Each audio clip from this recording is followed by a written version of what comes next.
السلام عليكم ورحمة الله.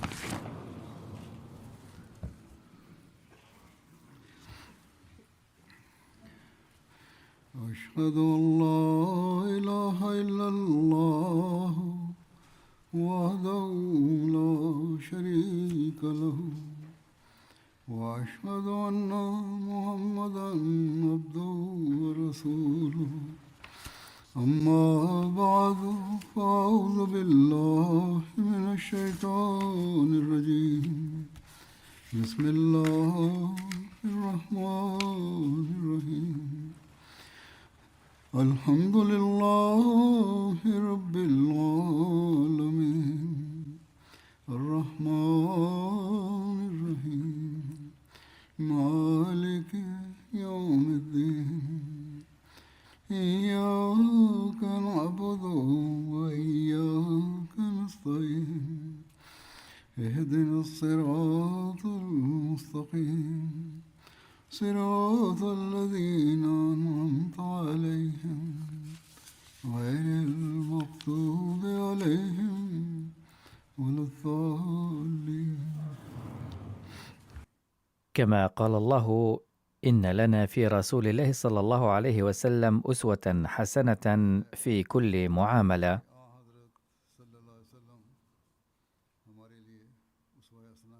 فقد تناولت في الخطب الماضية حب النبي صلى الله عليه وسلم لله تعالى، وفي هذا السياق جاء ذكر عبادته أيضا، وكنت أفكر أني سوف أتناول بعد حب الله موضوع عبادته صلى الله عليه وسلم، لكنني حين بدأت بيان حبه لله تعالى تطرقت إلى بيان عدة أمثلة لعبادته أيضا، إذ لم أستطع رغم حرصي أن أفصل بين هذين الموضوعين، فهما متلازمان، إذ لا تصدر عبادة الله من دون حبه، كما لا يكون الحب له دون عبادته. فلا يقدر المرء على عبادة الله في الحقيقة إن لم يكن يحبه. باختصار ما سأقوله اليوم قد اخترته من منطلق العبادة، لكن نهايته كما قلت في الخطبة الماضية حب الله. إن معيار حبه صلى الله عليه وسلم لربه كما بينه الله تعالى في القرآن الكريم قد وضحته سابقا من منطلق آية من القرآن الكريم، حيث قال الله: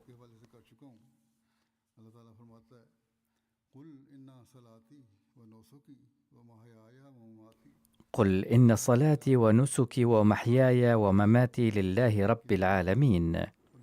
فقد وضحت هذه الآية كما قلت سابقا في الخطب الماضية، فلا داعي للتكرار.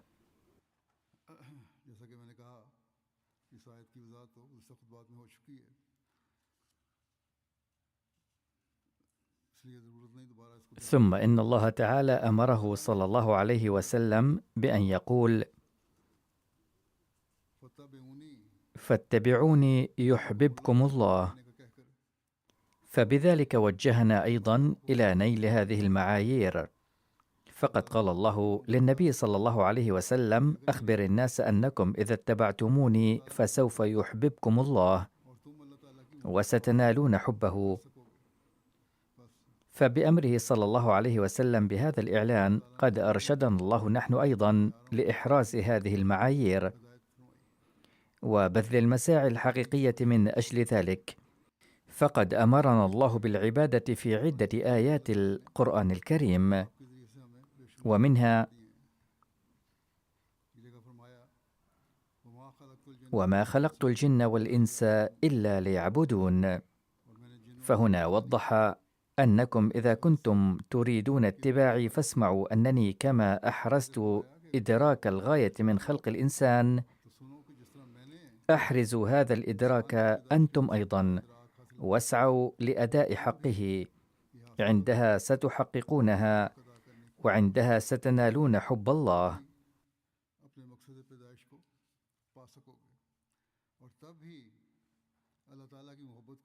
ثم قال الله تعالى في آية أخرى لافتا الانتباه إلى العبادة: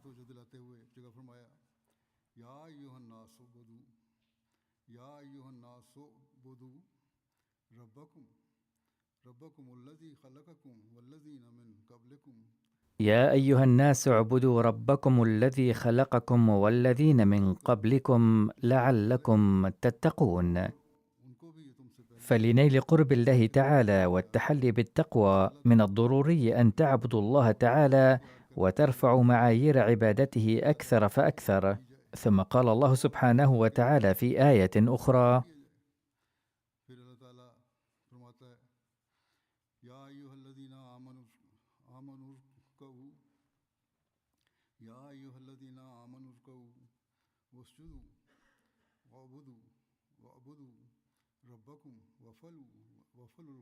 يا أيها الذين آمنوا اركعوا واسجدوا واعبدوا ربكم وافعلوا الخير لعلكم تفلحون.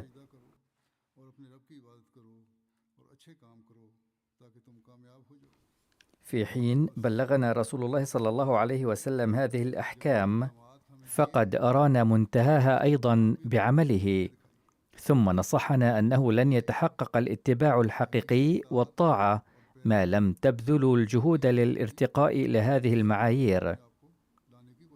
عندما سنسعى للعمل واضعين في الحسبان أسوته صلى الله عليه وسلم وأوامره، فستشملنا دعواته التي رفعها لأمته وستنفعنا، إذ الفيض لا ينال بالأقوال فقط وبالرياء. باختصار قدمت لكم عدة أمثلة من أسوته، واليوم أقدم مزيدا منها. لم يكن حضرته صلى الله عليه وسلم يفوت أي فرصة لعبادة الله تعالى، بل كان يعبده حتى في النوم، كما قد قال بنفسه صلى الله عليه وسلم: إن عيني تنام لكن قلبي لا يتغافل عن ذكر الله وعبادته. فنصح بذلك المؤمنين به أيضا أنه يجب أن يشغل الله بالهم دوما، فكان يحاسب نفسه بخصوص العبادة بدقة. فعن ذلك هناك رواية عن عائشة رضي الله عنها أن النبي صلى الله عليه وسلم صلى في خميصة لها أعلام، فنظر إلى أعلامها نظرة، فلما انصرف قال: اذهبوا بخميصتي هذه إلى أبي جهم وأتوني بأنبجانية أبي جهم، فإنها ألهتني آنفا عن صلاتي، أي وقع نظره عليها عابرا ولم يرضى أن ينظر إليها وتلفته عن الله تعالى.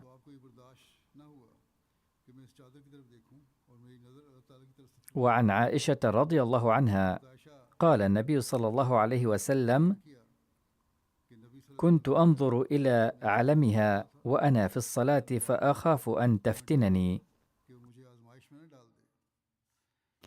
يقول سيد زين العابدين ولي الله شاه في شرح هذه الرواية: إن عنوان هذا الباب أن تكون الثياب بسيطة غير براقة حتى لا تلهي، فالإنسان مع ارتقائه الفكري يميل بالطبع إلى البساطة. ونلاحظ في العصر الحاضر أيضا أن سلمي الذوق يفضلون اللون البسيط عند اختيار الثياب، وهناك البعض اليوم أيضا من يظلون ينظرون إلى الثياب ويفكون ثيابهم في الصلاة، لكنه يجب أن يكون اهتمامهم منصبا على الصلاة لا على الثياب. ويتابع حضرته ويقول: ثمة حاجة للاستغراق التام في الصلاة، أي لا تعد الصلاة حقيقية ما لم ينهمك المرء فيها منقطعا إليها تماما. لذلك قد كره شارع الإسلام كل ما يجذب اهتمام المصلي فيما حوله. ومنها هنا يتبين بأي تركيز كان صلى الله عليه وسلم يريد أن يعبد الله تعالى، حيث كره وقوع نظرة عابرة على شيء يلهيه عن الله تعالى. فقد ورد في شتى الأحاديث أنه يجب أن لا يكون أمام المصلي صور أو قماش عليه مرسوم، ويجب أن لا يكون أمامه حجاب عليه رسوم، لأن كل هذه الأشياء يمكن أن تلهيه عن الصلاة، ولذلك قد منع عنها. فأثناء الصلاة يجب أن لا يكون أمام المصلي ستار أو صور يمكن أن تلهيه عن الصلاة، أي يجب أن لا تكون مثل هذه الأشياء تجاه القبلة.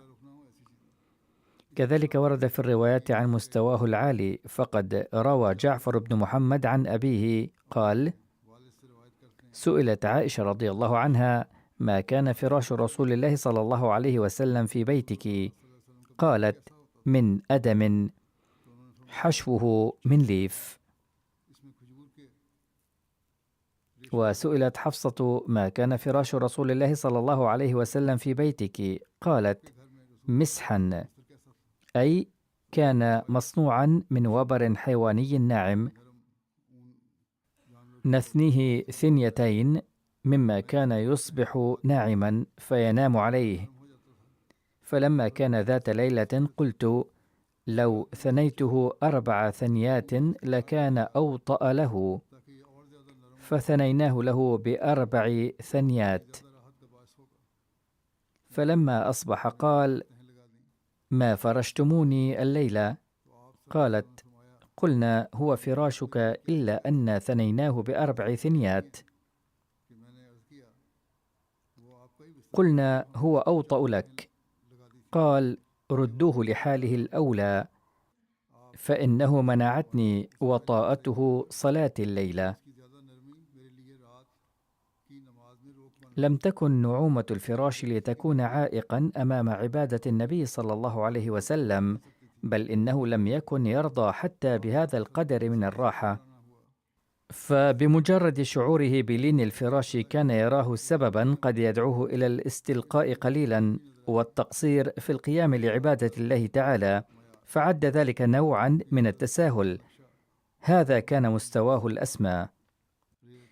وصفت أم المؤمنين السيدة سودة رضي الله عنها حال النبي صلى الله عليه وسلم في عبادته، فقالت: صليت مرة خلف النبي صلى الله عليه وسلم فركع حتى أمسكت بأنفي، أي كان ركوعه طويلا جدا حتى خشيت أن يسيل الدم من أنفي. وهذا الحال لا يكون إلا عن محبة عظيمة، بحيث لا يريد الإنسان أن يفارق باب المحبوب في أي حال كان، انغمس في حبه. وكذلك ورد في رواية أخرى عن مستوى عبادته، يروي مطرف عن والده قال: رأيت رسول الله صلى الله عليه وسلم يصلي وفي صدره أزيز كأزيز الرحى من البكاء، أي كان صوت مثل صوت الرحى عندما تدور، أو صوت المطحنة عندما تعمل. وفي موضع آخر ورد أيضا مثال غليان القدر. ثم جاء في رواية أخرى عن معاذ بن جبل رضي الله عنه قال: كنت ردف النبي صلى الله عليه وسلم، ليس بيني وبينه إلا مؤخرة الرحل، فقال: يا معاذ بن جبل. قلت: لبيك رسول الله وسعديك. ثم سار ساعة ثم قال: يا معاذ بن جبل. فقلت: لبيك رسول الله وسعديك. قال: هل تدري ما حق الله على العباد؟ قال: قلت: الله ورسوله أعلم. قال: فإن حق الله على العباد أن يعبدوه ولا يشركوا به شيئا. ثم سار ساعة ثم قال: يا معاذ بن جبل. قلت: لبيك رسول الله وسعديك. قال: هل تدري ما حق العباد على الله إذا فعلوا ذلك؟ قال: قلت: الله ورسوله أعلم. قال: أن لا يعذبهم، أي أن الله تعالى لا يعذب عباده.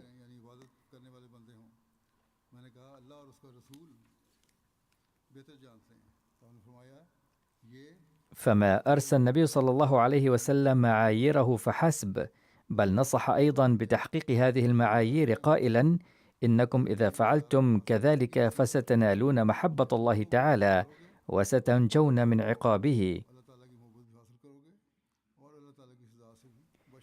يقول المسيح الموعود عليه السلام في موضع في مدح النبي صلى الله عليه وسلم: وكما كان النبي صلى الله عليه وسلم مأمورا بنشر القرآن الكريم، كذلك كان مأمورا بإقامة السنة أيضا. فكما أن القرآن الكريم يقيني، كذلك السنة المعمول بها والمتواترة أيضا يقينية، أي ما تصلنا بالتواتر ويؤكده العمل به بالتسلسل. فقد أدى النبي صلى الله عليه وسلم هاتين الخدمتين بنفسه وعدهما واجبتين عليه. فمثلا عندما نزل الحكم بالصلاة، شرح صلى الله عليه وسلم حكم الله تعالى هذا بفعله، فكشف أن لصلاة الفجر كذا ركعة، ولصلاة المغرب كذا، ولبقية الصلوات كذا من الركعات. كذلك برهن على الحج بصورة عملية، ثم ألزم آلاف الصحابة بهذه الطريقة، وأقام سلسلة تواتر العمل بكل قوة وشدة، أي عمل بنفسه وجعل الآخرين يعملون العمل نفسه. فالنموذج العملي الذي لا يزال مشهودا ومحسوسا في الأمة بتواتر العمل هو السنة.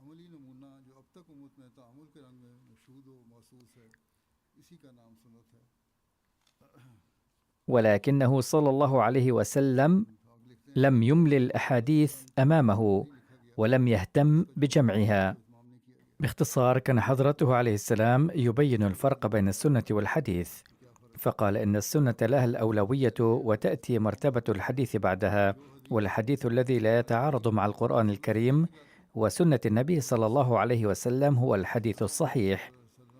فحيث مدح النبي صلى الله عليه وسلم وذكر معايير عبادته، كذلك بين أن النبي صلى الله عليه وسلم أرى نموذجه العملي ودعا أتباعه إلى الاقتداء به، بل جعلهم يعملون به.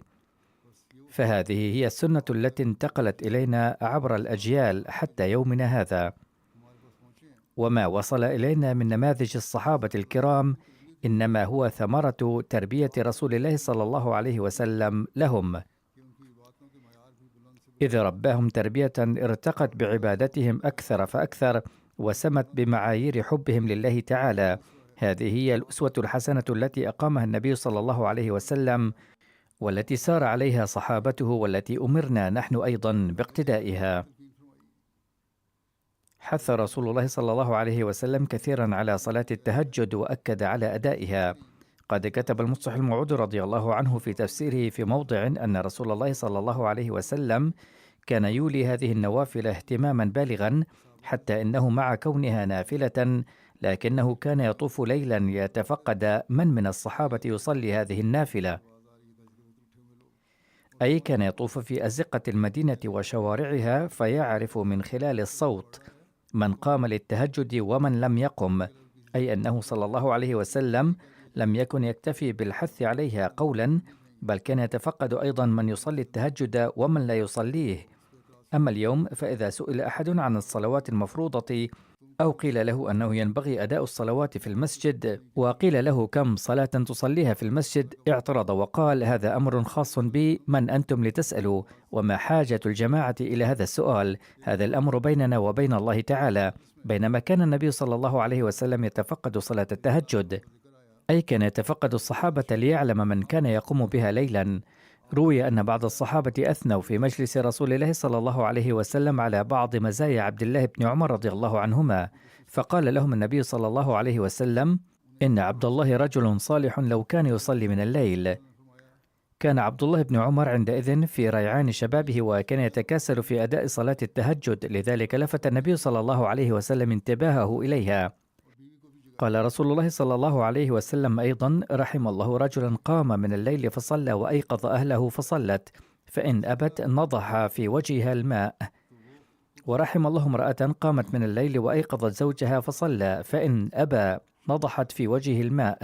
لاحظوا أن النبي صلى الله عليه وسلم قد أوجب على المرأة احترام زوجها من ناحية، ومن ناحية ثانية سمح لها أن ترش على وجهه ماء إذا لزم الأمر لإيقاظه لصلاة التهجد. فإلى هذا الحد كان النبي صلى الله عليه وسلم يرى صلاة التهجد ضرورية. لقد ورد في القرآن الكريم: إن ناشئة الليل هي أشد وطئا، أي إن النهوض ليلا يقوم النفس. لذلك كان النبي صلى الله عليه وسلم ينصح الصحابة بأداء صلاة التهجد ولو ركعتين. إضافة إلى ذلك ورد في الأحاديث أن الله تعالى ينزل إلى السماء الدنيا في الهزيع الأخير من الليل ويستجيب الدعوات كثيرا. إذن إن صلاة التهجد ضرورية ونافعة جدا، مما لا شك فيه أن النجاة تتسنى بفضل الله تعالى فقط، ولا يمكن لأحد أن يدعي أنه سينالها نتيجة أعماله، فإن محمدا صلى الله عليه وسلم كان أكثر الناس عملا وأكثرهم طاعة لله تعالى، ومع ذلك ما كان يعتمد على أعماله كما ورد في الحديث.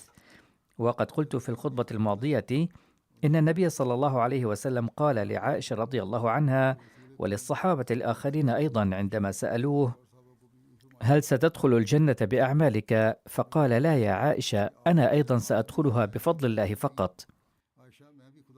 فإذا كان إنسان مثل محمد صلى الله عليه وسلم الذي كان كل نفس من أنفاسه وكل حركة من حركاته عبادة، والذي كان نومه ويقظته عبادة، وكل حركة وسكون له كانت عبادة، حتى أن قضاءه حاجته ومعاشرته زوجاته أيضا كانت عبادة، فما دام هذا الإنسان العابد العظيم يقول إنني لن أدخل الجنة بأعمالي بل بفضل الله، فمن غيره يستطيع أن يقول إنه سيدخل الجنة بعمله؟ لا يخطرن ببال أحد كيف أصبح كل فعل من أفعال الرسول صلى الله عليه وسلم عبادة، فالمراد من ذلك أن الله تعالى قد أخبرنا أن كل حالاته كانت عبادة. قد يقول عديم العلم: كيف أصبحت كل حركة من حركة النبي صلى الله عليه وسلم عبادة؟ فيجب أن نتذكر أنه صحيح تماما أن كل فعل من أفعال محمد صلى الله عليه وسلم كانت عبادة، وصحيح أيضا أنه لا يمكن أن يكون كل فعل من أفعال أي شخص غيره عبادة، فهو صلى الله عليه وسلم أسوة حسنة.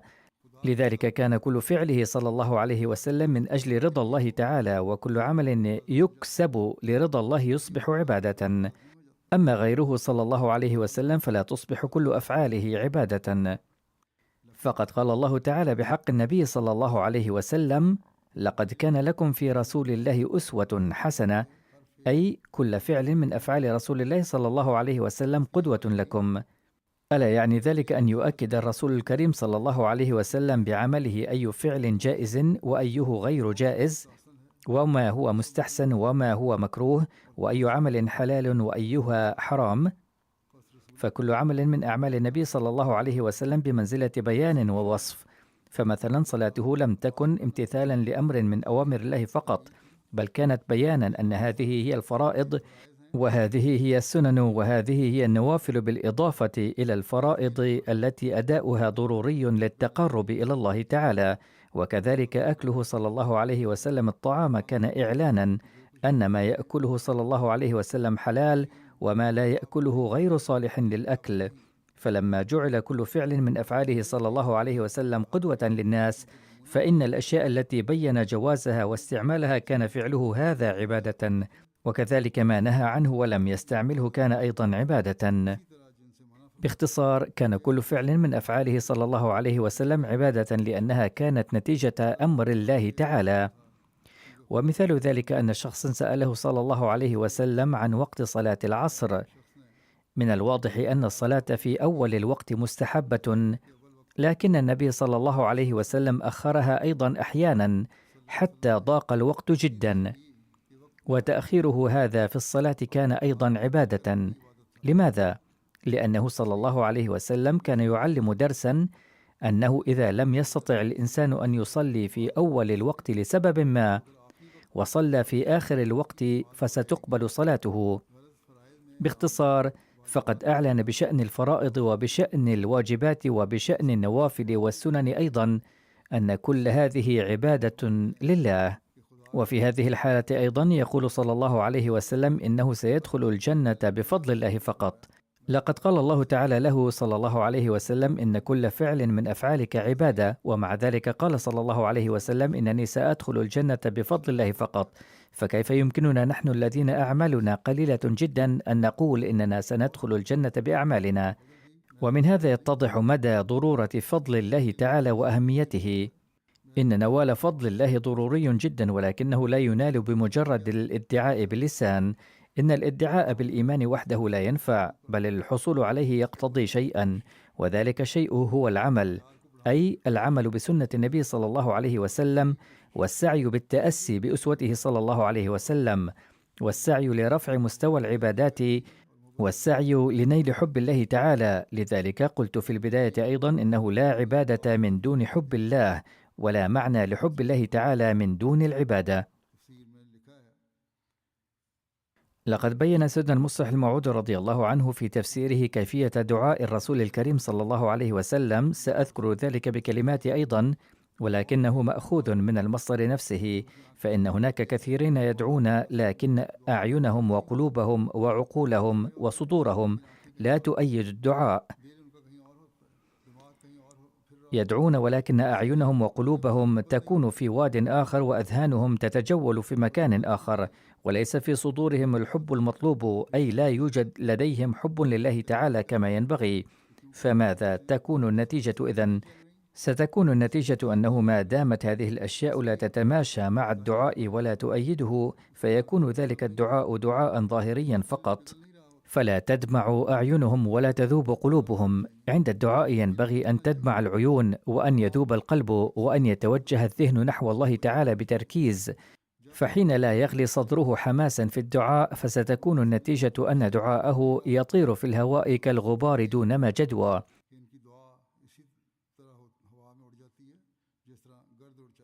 من ذا الذي كان حرا أكثر من النبي صلى الله عليه وسلم؟ ومع ذلك قد ورد أنه في بعض الأحيان كان يصدر منه خلال دعائه صوت كصوت غليان القدر، وكان يبكي حتى تخضل لحيته. ولكن هناك كثيرون يتصرفون بالكبر أمام الله تعالى بسبب عاداتهم، فلا يحبون البكاء في الدعاء. الرقة في الصلوات ضرورية جدا، ويجب أن يسعى المرء لذلك.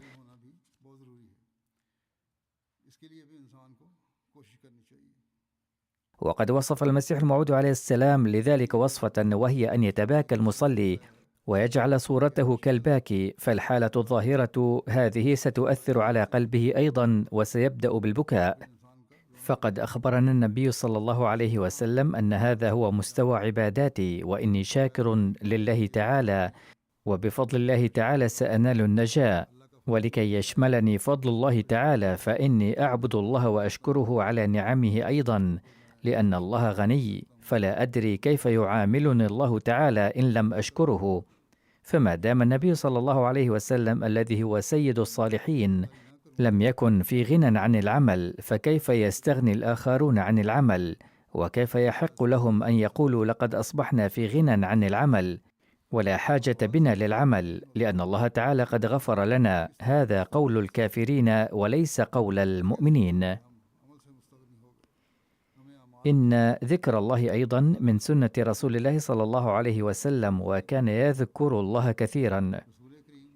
لقد قال المصلح الموعود رضي الله عنه في إحدى خطباته بهذا الشأن: ومن الأذكار ما يقوم به المرء قبل النوم.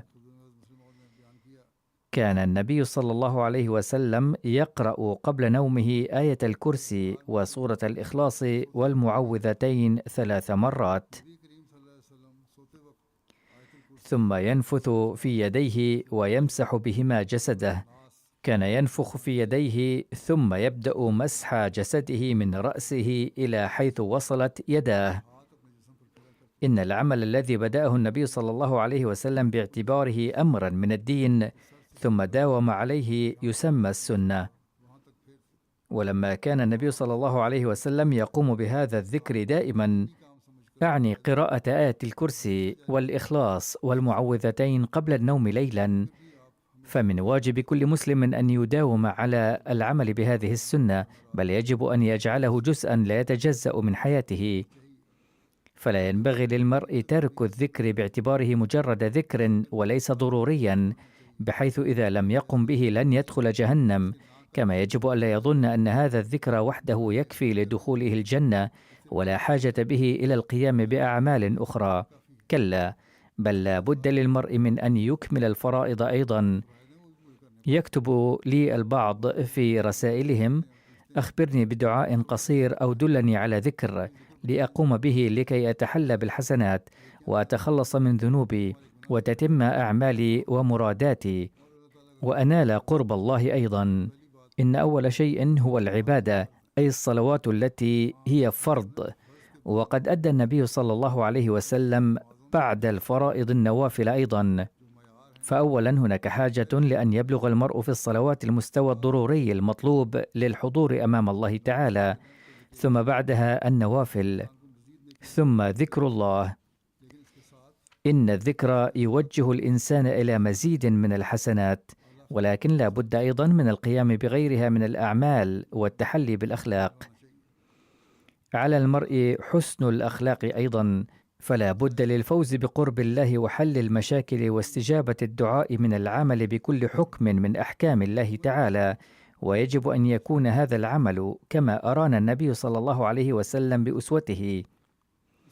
يجب السعي للعمل بالسنة النبوية الكاملة.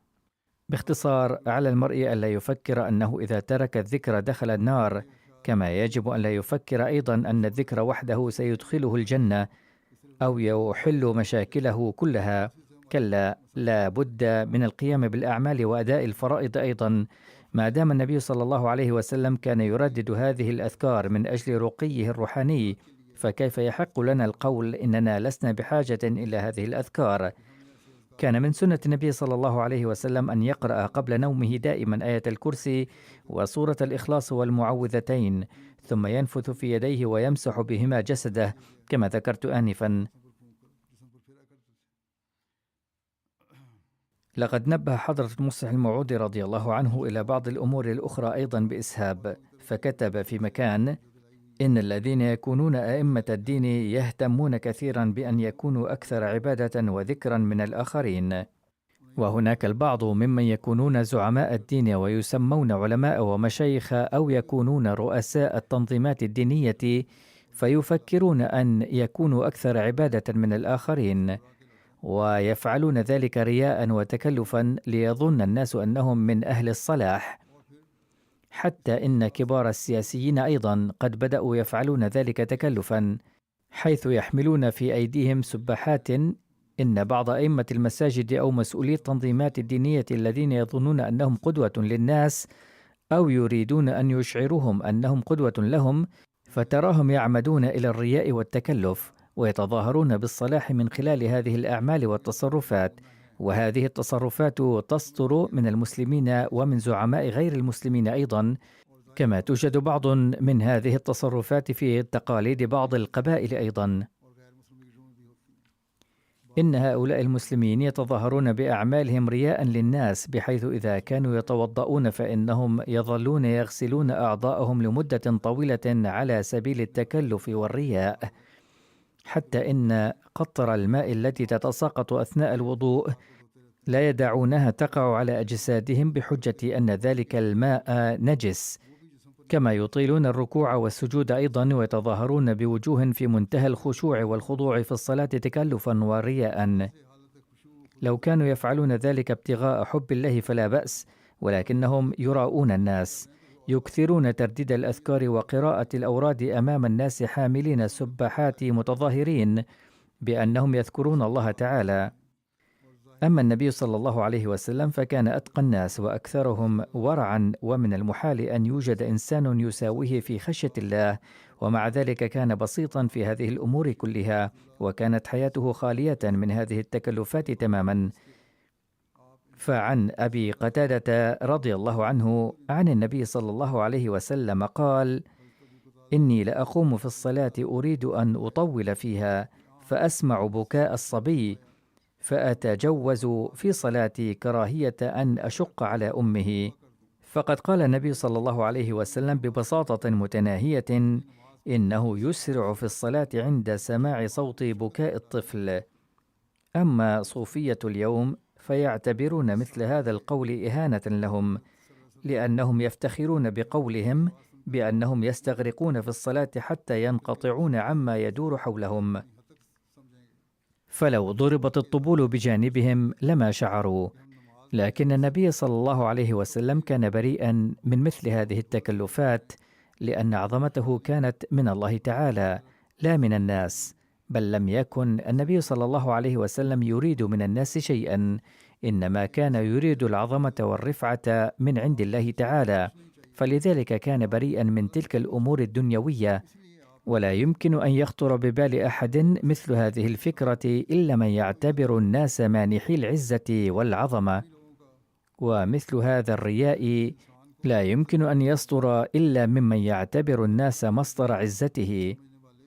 أما الذين يعتقدون أن الله تعالى هو مصدر العزة الحقيقية وفق السنة التي أقامها النبي صلى الله عليه وسلم وأظهرها بفعله، فلا يمكنهم أبدا أن يخطر ببالهم مثل هذه الفكرة أبدا، فإنهم يتحلون بالبساطة والتواضع، وهكذا ينبغي أن يكون الأمر.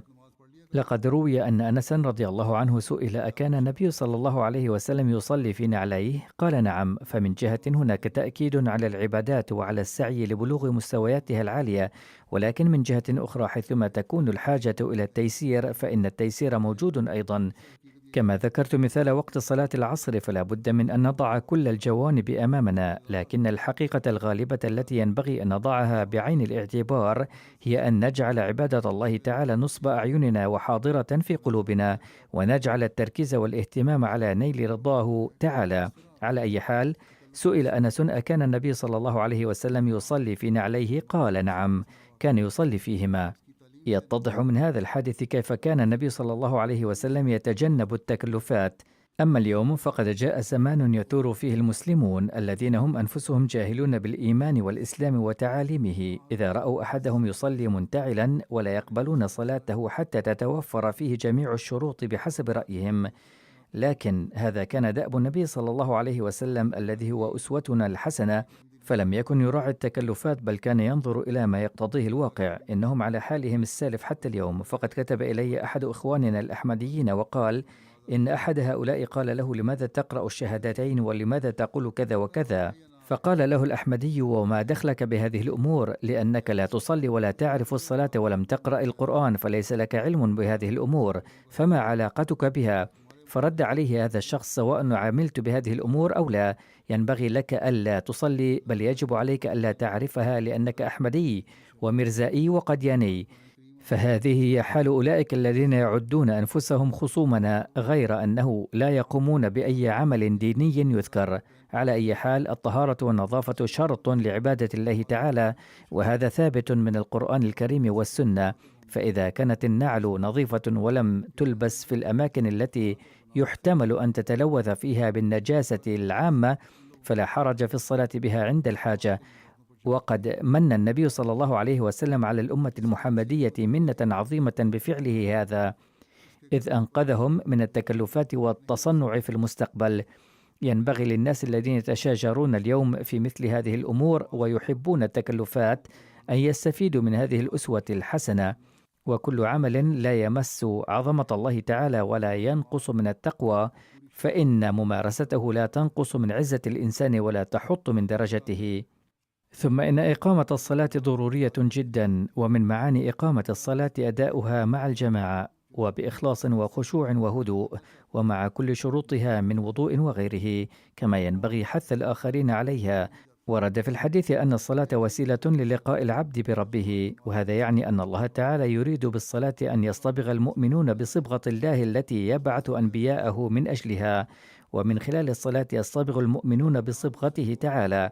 لقد كان النبي صلى الله عليه وسلم شديد الاهتمام بأداء الصلاة جماعة، فذات مرة جاءه شخص كفيف وقال: يا رسول الله، إن بيتي بعيد عن المسجد وأعاني كثيرا من الوصول إلى المسجد من أجل الصلاة، فاسمح لي بأدائها في البيت في أيام المطر، علما أن البيوت في المدينة آنذاك كانت طينية، وكانت مياه الأمطار تتدفق في وسط شوارعها، مما يدفع الناس إلى المشي مع الجدران، ولكن الناس كانوا يضعون أحجارا مع قواعد الجدران الطينية لتحميها من المياه.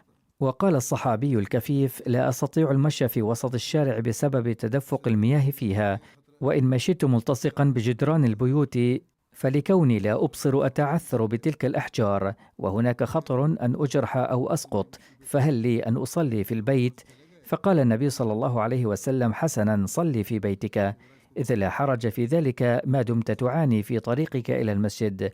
فعاد الكفيف إلى بيته، ولكن النبي صلى الله عليه وسلم أمر أصحابه أن يدعوه، فلما رجع قال له: هل تسمع صوت الأذان في بيتك؟ قال: نعم. فقال النبي صلى الله عليه وسلم: ما دام صوت الأذان يصل إلى بيتك فعليك أن تصلي في المسجد، وإن تعثرت وجرحت في الطريق. يقول سيدنا المسيح الموعود عليه السلام: وها إني أقول مرة أخرى، ستنبت أشجار حب الله تعالى في تلك الأرض، وستنمو وتحمل أثمارا حلوة وطيبة، وتكون مصداقا لقول الله تعالى: أكلها دائم. اعلموا أن هذا هو المقام الذي ينتهي إليه سلوك الصوفية. عندما يصل السالك إلى هذا المقام لا يرى إلا تجلي الله تعالى. يقول حضرته: إن إصلاح حالة التعبد هو ما يسمى العبادة، أي تلك الحالة التي يبقى الإنسان يتذكر الله فيها ويكون الله تعالى أمامه عندما يقوم بعبادته، فإن مثل هذه العبادة هي العبادة الحقيقية. قال حضرته: قال الله تعالى: إنني لكم منه نذير وبشير. ولما كانت مهمة التعبد التام، أي العبادة الخالصة لله تعالى، هي مهمة عظيمة، ولا يسع الإنسان إنجاز هذه المهمة من دون أن يكون أمامه أسوة حسنة ونموذج كامل وتأثير كامل للقوة القدسية للإنسان الآخر. فقال رسول الله صلى الله عليه وسلم: لقد جئتكم بشيرا ونذيرا من عند الله تعالى، فإن أطعتموني وآمنتم بي فلكم البشارات العظيمة لأنني بشير. أما إذا رفضتموني فاعلموا أنكم ستواجهون عقوبات كبرى وآلاما شديدة، لأني قد جئتكم نذيرا أيضا. فهذا هو الأمر الذي يجب علينا أن نتأمله. فحين آمنا بالنبي صلى الله عليه وسلم متبعين أسوته الحسنة فقد آمنا به بشيرا، ولا ننال تلك البشارات إلا إذا أدينا حق عبادتنا وسعينا لتحقيق هذا المعيار أيضا اتباعا للأسوة الحسنة للنبي صلى الله عليه وسلم. ومن المهم أن تتذكروا أن هذا السعي يتطلب التضحية والجهاد، فبعض الناس يقولون إنهم يحاولون أداء الصلوات الخمس إذا سئلوا عن ذلك، وهذا في الحقيقة خداع للنفس. فلو كانت المحاولة حقيقية لكان هناك هم بها. إذن نحن بحاجة إلى أن يجري كل واحد منا محاسبة لنفسه: هل جهودنا هذه جهود حقيقية أم لا؟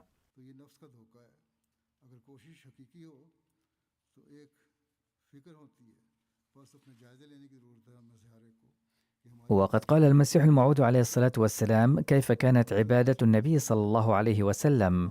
كان يذهب إلى غار حراء حيث كان هناك خطر الحيوانات البرية والثعابين والنمور وغيرها. وقد ذكر من قبل أنه كان هناك يدعو الله تعالى. وبعد ذكر هذا قال حضرته: القانون السائد هو أنه عندما يزداد الجذب إلى ناحية يزول من القلب خوف الناحية الثانية. فعندما تعاظمت جاذبية محبة الله تعالى وتوجه القلب إلى عبادته زال خوف الأمور الدنيوية الأخرى.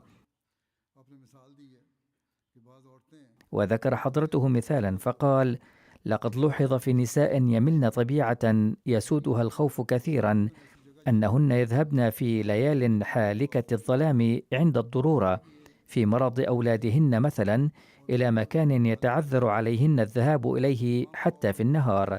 ويقول: عندما تغلب خشية الله وحبه تزول المخاوف وكل أنواع الحب الأخرى.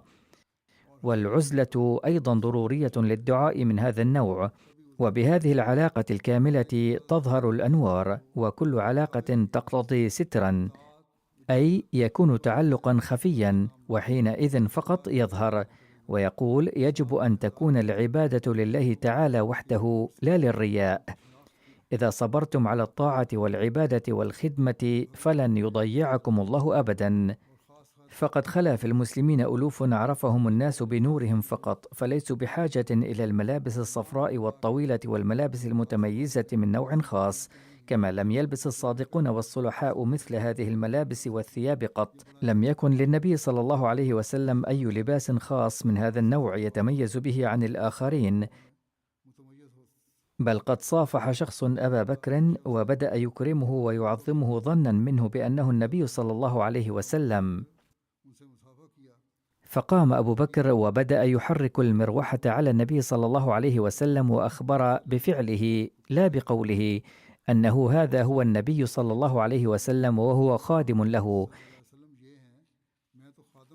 عندما يكون الإنسان عبدا لله فلا حاجة له لارتداء ثياب ملونة واتخاذ وضع خاص وتعليق القلادة وغير ذلك. أمثال هؤلاء هم كلاب الدنيا، فليس لعشاق الله سبحانه وتعالى فرصة للاهتمام باللبس والثياب، فهم يريدون الاختفاء عن أنظار الدنيا، غير أن الله يستخرج البعض بحكمته لكي يثبت ألوهيته.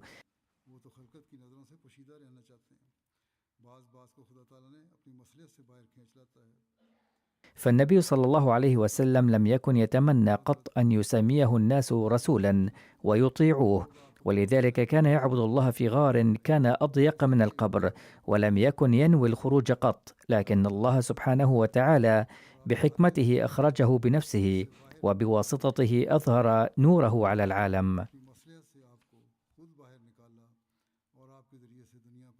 نسأل الله تعالى أن يوفقنا للاستفادة من هذا النور، وأن يوفقنا لأداء حق عبادته، وأن يرزقنا التوفيق لاتباع أسوته الحسنة وللسير على هذه الأسوة الحسنة، وأن يوفقنا للاجتهاد في ذلك على الوجه الأكمل.